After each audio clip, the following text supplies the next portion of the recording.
Good morning বন্ধুরা, সবাই কেমন আছো? আশা করি সবাই ভালো আছো আর আমিও খুব ভালো আছি। তো দেখো, এখন বাজে হলো সকাল ৯টা মতো। তো এখন থেকে ব্লগটা স্টার্ট করছি। সকালে উঠেছি ৮টার দিকে।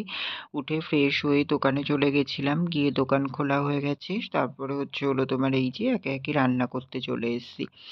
তো রান্না হয়েও গেছে অনেক কিছু, এই যে যেমন বেগুন ভাজা, পটল ভাজা হয়ে গেছে, ভাত হয়ে গেছে। তারপরে তোমার এই যে ডালটা সিদ্ধ হয়ে গেছিলো, এখন ডালটাকে তোমার ফোড়ন দেব। আর ওইদিকে আলু কুমড়োর তরকারিও হয়ে গেছে। তার মধ্যে দেখো ঘটে গেছে একটা বড় বিপদ। তো দেখো, এখনই তোমরা বুঝতে পারবে সেই বিপদটা। এই যে গ্যাসের দিকে খেয়াল করো, ওই যে দেখো গ্যাসের পাইপ শুদ্ধ সব ধরে গেছে। দেখেছো কত বড় একটা দুর্ঘটনা ঘটে গেল? দেখেছো গ্যাসের পাইপে কি হারে আগুন জ্বলছে, তারপরে জল দিয়েও নেভাতে পারছি না। তারপরে এই যে পাশে মগে জল ছিল, তারপরে ভাবলাম যে ওই জলটাই তোমার দিয়ে দিই, দিয়ে তারপরে সেই বন্ধ করি। কি অবস্থা জানো? পুরো ভয় পেয়ে গেছিলাম যে কি হলো কি হলো, পুরো কত বড় দুর্ঘটনার হাত থেকে বাঁচলাম।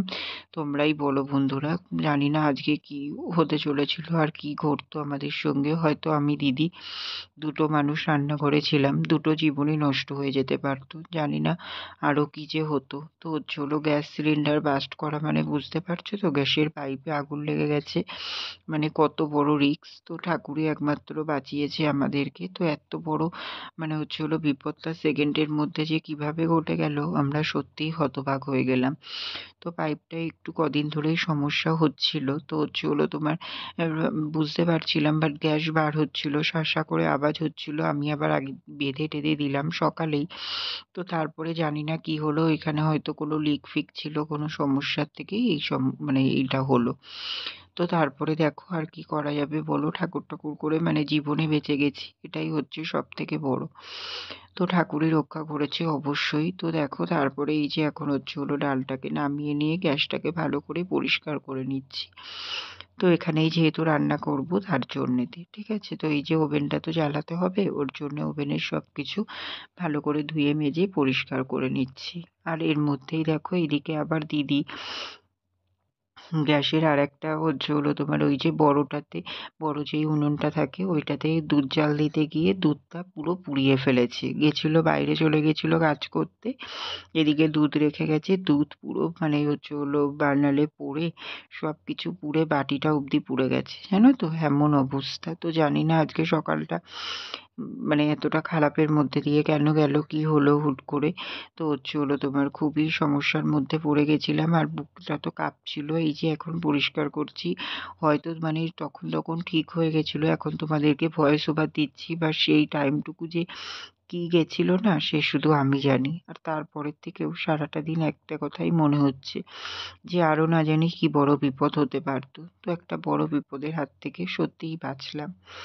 তো যাই হোক, তারপরে দেখো আবারও এই যে তোমার রান্না করতে চলে আসলাম। তো ডালটা তো ওই যে সিদ্ধ করে নুন হলুদ দিয়ে ঘুটে নিয়ে নামিয়ে নিয়েছিলাম। তারপরে এই যে পেঁয়াজটা ফোড়ন দিয়ে নিয়েছি, নিয়ে তারপরে এখন তোমার ডালটাকে সাঁতলে নিচ্ছি, ঠিক আছে। তো দেখো, এখানে পেঁয়াজ ভাজা দিয়ে পেঁয়াজই ফোড়ন দিলাম শুধু ডালের মধ্যে। এটা তোমার মুসুরির ডাল, ঠিক আছে। তো চলো এটা একটু ফুটে যাক, তারপরে এটা তোমার নামিয়ে দেবো। তাহলে আমার এদিকে ডালটাও কমপ্লিট হয়ে গেল। আর এইদিকে দেখো রান্না করেছি ওই সরি, এখানে আছে মাছ, মানে নুন হলুদ মাখানো রান্না হবে তার জন্য। আর এই যে এখানে আছে তোমার আলু কাটা, আর এই যে এখানে আছে আনারসের চাটনি, এটা কাকি দিয়েছে বাবার জন্যে, খাওয়ার জন্যে। তো আমি তো খাই না, দিদি আর বাবাই খেয়েছিল। আর এই যে এখানে রান্না করেছি ভাত। তারপরে এই যে এখানে আলু কুমড়োর তরকারি হয়ে গেছে, পাঁচ ফোড়ন দিয়েছিলাম ফোড়নে। আর এই যে এখানে তোমার বেগুন ভাজা, পটল ভাজা, আর এই যে মার জন্য একটা ডিম সিদ্ধ করেছি। তারপরে দেখো, ডালটা তো নামিয়ে দিয়েছি, দিয়ে তারপরে কড়াইটা ধুয়ে বসিয়ে দিয়েছিলাম তেল গরম হতে। তেলটা গরম হয়ে গেছে। তারপরে এখন এই যে তোমার মাছগুলোকে ভাজতে দিয়ে দিচ্ছি।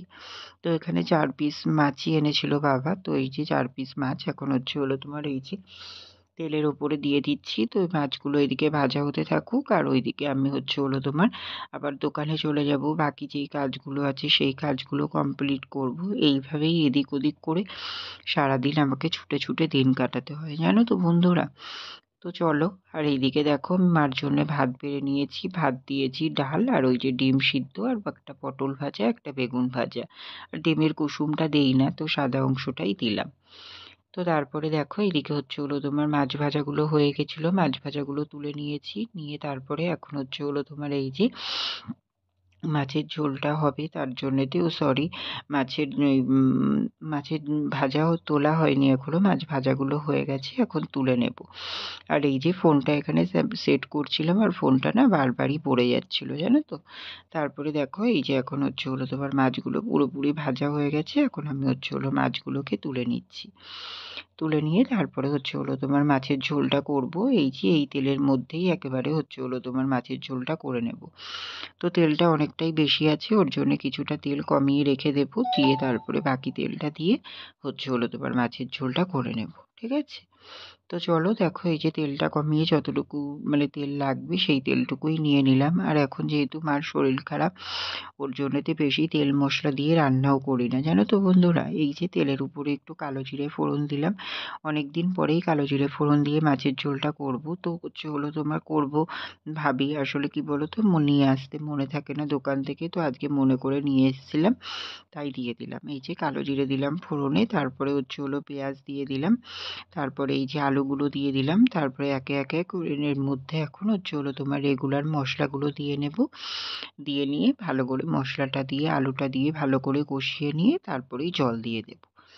এই যে দেখো এর মধ্যে এখন হচ্ছে হলো তোমার নুন দিয়ে দিলাম আমি, তারপরে তোমার হচ্ছে হলো এই যে হলুদ দিয়ে দিচ্ছি, আর হচ্ছে হলো তোমার একটু চিনিও দিয়ে দেবো সামান্য, টেস্টটা ব্যালেন্স রাখার জন্য একটু চিনি তো দিতেই লাগে, তো তার জন্যে দেখো একটুখানি চিনিও দিয়ে দিচ্ছি। ঠিক আছে, তো চলো এবার হচ্ছে হলো তোমার এই মশলাটাকে একটু হালকা হাতে নাড়িয়ে নিই, নিয়ে তারপরে এর মধ্যে অ্যাড করব ওই যে চিকেন মশলা নিয়ে এসেছি একটা, চিকেন মশলাটা দেবো ভাবছি একটু ফ্লেভারের জন্যে। আর ওইদিকে আদা জিরেটো এক মিক্সি বেটে রেখে দিয়েছি, তো ওটাই একটু একটু করে ইউজ করি। তো ওই যে আদা জিরে বাটাটাও দিয়ে নেব এর মধ্যে। ঠিক আছে, তো এই যে চিকেন মশলাটা তোমাদেরকে বললাম, তো এই যে চিকেন মশলাটা সেটাই এই যে কিছুটা দিয়ে দিলাম। আর হচ্ছে হলো তোমার এই যে এখান থেকে একটু আদা জিরে বাটা দিয়ে দিচ্ছি। আর এই যে বাকি আদা জিরে বাটাটা কিন্তু আমি এই যে টিফিন বক্সে এক টিফিন বক্স করেছিলাম, তো এবার ওটাও শেষ হয়ে আসছে, আবার হচ্ছে হলো তোমার আমাকে করতে হবে, আর মনে হয় 2 থেকে 3 দিন হবে মশলাটা, তারপরেই আমাকে মশলাটা বানাতে হবে। তো খুব সুবিধা হয়েছে জানো তো, এই যে মশলাটা মানে করে রেখেছি, আর আলাদা করে ডেলি ডেলি করতে যেতে হচ্ছে না। তো হচ্ছে হলো মানে একবারে করা আছে, এবার আমি ওটা যখন ইচ্ছা ব্যবহার করতে পারছি। আর এই আবার একটু একটু করে মশলা ডেলি ডেলি করতে যে মানে করতে হতো এটাই, তো তার জন্যেতেই আমি একসাথে একেবারে এক বাটি করে রেখে দিয়েছি। তো তারপরে দেখো এই যে এর মধ্যে হচ্ছে হলো তোমার এখন জল দিয়ে দিয়েছি, তো চলো মশলাটা কষে যাক, তারপরেই এর মধ্যে জল অ্যাড করব। ঠিক আছে, তো দেখো বন্ধুরা দেখতে দেখতে আমার মাছের ঝোলটা কিন্তু পুরোপুরি কমপ্লিট হয়ে গেছে। এই যে আলুগুলো সিদ্ধ হয়ে গেছিলো, মাঝে একবার এসে দেখে গেছিলাম, তারপরেই হচ্ছে হলো তোমার এই যে মাছগুলো দিয়ে দিয়েছিলাম, দিয়ে ফুটিয়ে নিয়েছি। আর ঝোলটাও না আমি ঠিক এটাই রাখতে চাই, তো তার জন্যে এখন ওই ঝোলটাকে নামিয়ে দেব। দেখো বন্ধুরা এখন বাজে হচ্ছে হলো 1:45 মতো, তো হচ্ছে হলো তোমার রান্না বান্না কমপ্লিট করে তারপরে আমি খাওয়া দাওয়া করলাম। তো খাওয়া দাওয়া করেছিলাম হচ্ছে হলো ভাত ডাল আর বেগুন ভাজা, খাওয়া দাওয়া করে তারপরে তো দোকানেই ছিলাম, তারপরে আবার বৃষ্টি আসলো, এখনো আবার মেঘ করছে, জানো তো। আবার মনে হয় বৃষ্টি আসবে, বুঝতে পারছি না, তো খেপে খেপে তো বৃষ্টি এসেই যাচ্ছে, কদিন ধরে একটানা বৃষ্টি হচ্ছে, মানে কোনো টাইম না কোনো টাইম বৃষ্টি হচ্ছেই হচ্ছে। তো এখন আবার মেঘ করছে, জানি না বৃষ্টি হবে কিনা। রেনকোট নিলে কি বলতো নিজে হয়তো সেফটি ভিজি না, কিন্তু মালগুলো তো ভিজে যায়, সমস্যা হয় ওটাই। তো দেখি যদি বৃষ্টিটা না আসে তাহলেই ভালো হবে। তো এখন যাবো হচ্ছে হলো বাজারে, এই যে 1:30টার দিকে দোকান বন্ধ করলাম, দোকান বন্ধ করে ঘরে এসে তারপরে এই যে রেডি হয়ে নিয়েছি, এখন যাবো হচ্ছে হলো মানে দোকানের মাল আনতে। ঠিক আছে, তো চলো বন্ধুরা যাওয়া যাক বাজারে, এই ব্যাগ ট্যাগ সব গুছিয়ে নিয়েছি, নিচে আছে সবকিছু, তো চলো যাই, আবার পরে দেখা করছি। ঠিক আছে, তো দেখো বন্ধুরা তোমাদেরকে বলতে বলতেই আমি এই যে বাজারে আসলাম, বাজার থেকে আমার মালও নেওয়া হয়ে গেছে, নিয়ে জাস্ট বাড়ি যাচ্ছিলাম, তখনই হাফ রাস্তায় আসলো বৃষ্টি। আমি তো যখন ক্যামেরাটা অন করেছি তখন অন্তত কম বৃষ্টি হচ্ছে, ক্যামেরাটা দেখার পরে তারপরে জানো কত জোরে বৃষ্টি এসেছিল, আরো অনেক জোরে বৃষ্টি এসেছিল। তখন আমার মনে হচ্ছিল এই রে, আমি যখন ক্যামেরাটা অন করলাম তখনই বৃষ্টিটা কমে গেল, ক্যামেরাটা রেখে দিলাম, তখনই জোরে বৃষ্টিটা আসলো। তো দেখো এই যে ফুল ফুল বৃষ্টি হচ্ছে আর আমার এই যে গাড়িটা এখানে ভিজছে আর আমি এখানে একটা দোকানের সামনে শেডের তলায় দাঁড়িয়ে আছি। আর এই যে মালগুলো ব্যাগগুলোও আমার কাছে নিয়ে এসে দাঁড়িয়ে আছি, নয় মালগুলো সব ভিজে যাবে, তার জন্যেতে নিয়ে দাঁড়িয়ে থাকলাম। বৃষ্টিটা জানো তো অনেকক্ষণই হয়েছিল, তো ফালতু ভিজে লাভ নেই। ওর জন্যেতে যখনই আসলো ভাবলাম না দাঁড়িয়ে যাই, একটুখানি দাঁড়িয়ে গেলে হয়ে যাবে। তো তারপরে হচ্ছে হলো তোমার দাঁড়াতে দাঁড়াতে অনেকক্ষণই দাঁড়াতে হয়েছিল, তারপরে বৃষ্টিটা ফাইনালি কমেছিল, জানো তো। দেখো বন্ধুরা, এখন বাজে হচ্ছে হলো রাত্রি 11টার মতো, তো অনেকক্ষণ বাদেই তোমাদের সামনে আসলাম। সেই দুপুরে তো এসেছিলাম বাজারে বেরিয়ে, তারপরে হচ্ছে হলো বাজারে তোমাদের সঙ্গে দেখা করলাম, ওই যে বৃষ্টি আসলো তখন। তো তারপরে হচ্ছে হলো তোমার দুপুরে আসতাম, দুপুরে কি হয়েছে বলো তো, আমি খেয়ালে করিনি, হুট করে শুয়ে পড়েছি, শুয়ে পড়ে তারপরে আমার মনে হচ্ছে আমি কি তোমাদের সামনে এসেছিলাম খাওয়া দাওয়া করে, এরকম ভাবছি, হ্যাঁ এসেছিলাম, তারপর ভাবছি না আসিনি, এরকমই ভাবছিলাম। বাট যে আসিনি আমার একটুও খেয়াল নেই, এবার খাওয়া দাওয়া করে এসে শুয়ে পড়েছিলাম, জানো তো, আমার একটুও খেয়াল নেই। আর ওর জন্য তোমাদের সামনে আসা হয়নি। তারপরে বিকেলে তো ওই দোমনা দোমনা করতে করতে আর বিকেলেও আসা হয়নি, তারপরে দেরিও হয়ে গেছিল। শুয়ে ঘুমিয়ে পড়েছিলাম একটু, ওর জন্য তো দেরি হয়ে গেছিল, তারপরে ওই টানে টানে দোকানে চলে গেলাম। তো ওই যে বাজার থেকে আসলাম, তো তখন কটা বাজে, ওই 3:30 মতো বাজে, তারপরে চান করে খাওয়া দাওয়া করলাম। আর হচ্ছে হলো বৃষ্টিও তো হচ্ছিল সেই রকমই, তারপরে হচ্ছে হলো তোমার খাওয়া দাওয়া করলাম হচ্ছে হলো ভাত, আর হচ্ছে হলো তোমার আলু কুমড়োর তরকারি, মাছের ঝোল। তো খাওয়া দাওয়া করে তারপরে হচ্ছে হলো তোমার শুতে আসলাম। শুতে এসে তারপরে ওই যে 5:30টার দিকে উঠে ফ্রেশ হয়ে দোকানে চলে গেলাম। দোকানে গিয়ে দোকান খুলে নিলাম, দোকান খুলে নিয়ে মালগুলো গোছালাম, তারপরেই আসলো বৃষ্টি।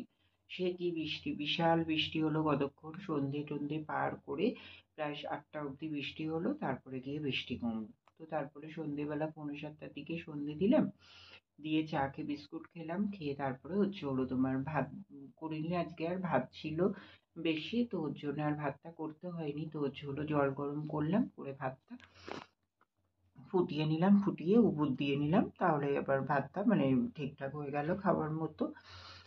তো হচ্ছে হলো তোমার ওই যে জলটা গরম করতে বসিয়ে আমি গেলাম হচ্ছে হলো তোমার ওই যে আমি মার ওষুধ নিয়েছিলাম ওই দাদাটাদের বাড়িতে। দাদাটা টাকা পেত কিছু, 1/2 টাকা দেওয়া হয়েছিল আর 1/2 টাকা দেওয়ার ছিল, তো সেটাই দিয়ে আসলাম। আর মার ওষুধগুলো দেখলাম আর কন্টিনিউ করতে হবে কিনা। তো দাদা বললো যে না আর কন্টিনিউ করতে হবে না, তো এখন হচ্ছে হলো ওর জন্যতে আর মানে হচ্ছে হলো ওষুধ আনতে দিলাম না, যেগুলো রয়েছে সেগুলোই খেতে বললো, ওইগুলোই খেয়ে নেবে। আর হচ্ছে হলো তোমার এইদিকে হচ্ছে হলো তোমার ওই দাদাদের বাড়ি থেকে আসলাম, এসে তারপরে হচ্ছে হলো ভাতগুলো জলে দিলাম, দিয়ে ভালো করে ফুটিয়ে নিয়ে উবুর দিয়ে দিলাম। ওই 8:30 পৌনে 9টার দিকে উবুর দিলাম, তারপরে দোকানে ছিলাম, দোকান বন্ধ করে এই যে 10টার দিকে ঘরে, 10টায় বন্ধ করলাম, করে 10টা 10-15 দিকে ঘরে এসে খাওয়া দাওয়া করলাম। তো আমি খেলাম হচ্ছে হলো দুধ চা আর পাউরুটি। তো হচ্ছে হলো এটাই খেলাম রাতে, আর ভাত খেলাম না, যেহেতু আজকে হচ্ছে হলো ভাতের সাথে খাবার মতো না তেমন কিছু ছিল না। দোকানে ডিমটাও শেষ হয়ে গেছে, কালকে সকালে ডিম দেবে, তারপরে হচ্ছে হলো তোমার ডিম আসবে দোকানে, ওর জন্যতে অল্প রয়েছে দোকানে বিক্রির মতো, ওর জন্য আর ডিমটা নিলাম না। তো দিদি ডাল দিয়ে আর হচ্ছে হলো তোমার ওই ডাল দিয়ে ভাত খেলো, না আলু দিয়ে। আর হচ্ছে হলো তোমার আমি তাই ওই চা আর একটা দোকান থেকে পাউরুটি নিয়ে এসেছিলাম, তো পাউরুটি এই খেলাম। খাওয়া দাওয়া করে তারপরে এই যে বিছানা টিছানা সব কিছুই করা হয়ে গেছে, এখন শুয়ে পড়বো। ঠিক আছে, তো চলো বন্ধুরা, ব্লগটাও এখানেই শেষ করে দিচ্ছি। তোমরা সবাই খুব ভালো থেকো, সুস্থ থেকো, আর আমার ভিডিওটি যদি ভালো লেগে থাকে অবশ্যই লাইক কমেন্ট শেয়ার করে দিও, সাবস্ক্রাইব করতে ভুলো না। তো চলো বন্ধুরা, টাটা, গুড নাইট।